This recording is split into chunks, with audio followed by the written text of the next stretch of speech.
see if we can connect with Dr. Harry now, if his audio is okay. Now, Dr. Harry, can you hear me?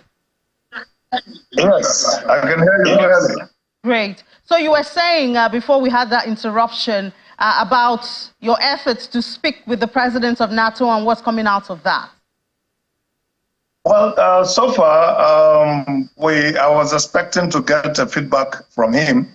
I didn't get that, but as far as PETROAN knows, NATO has a justifiable reason to have served the notice. The only concern we have is that we do not want to add more difficulty already overburden Nigerians in different ways, different climes.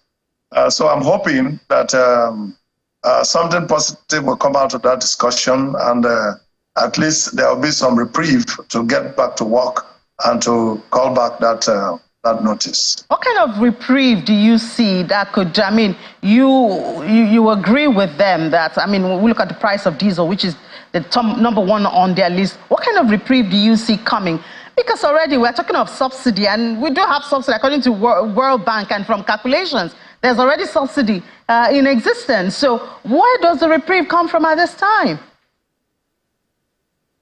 Well, the reality is that diesel prices are high. Yes, that is true. But much more than diesel prices is the cost of maintaining trucks. Maintaining cost, even just the vehicles you use, the cost to maintain them are getting out of over the roof. So what NATO is complaining about is correct.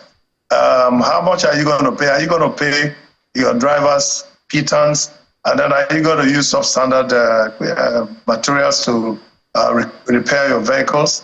That will even give more difficulty to the situation where you expect a product to leave Port Harcourt and arrive at Abuja maybe in 3 days, and then it takes about 2 weeks because of bad parts, that you have used to maintain your vehicle. And these are getting so expensive every day.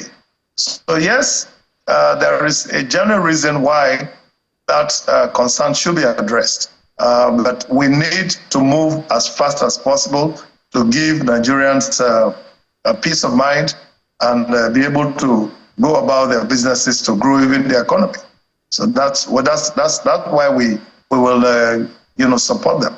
Okay, but what kind of succor do you see at this time for NATO, especially because they are the ones in focus, at least at this time? Where should it come from? What should it look like? Well, it simply should come because they are being paid. They are being paid by the government. Government kind of pays them some money to be able to compute that distance that they cover. Even though we, retail outlet owners and marketers, also pay for the services, but that payment from government augments that and gives them much more credit and much more confidence to be on the road. So what I expect is that NMDPRO and the Federal Ministry of Petroleum, Oil and Gas, and then also the presidency should have a very robust discussion. It's not just a concern of major energy marketers only. It actually concerns the regulatory agencies and all the marketers. And we all can sit down and discuss.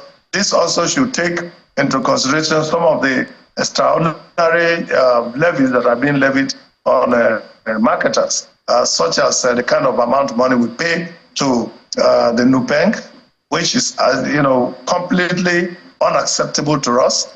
We cannot be paying so much money that translates to over 4 naira a liter, and then we will go to the market to sell at prices that become difficult for us to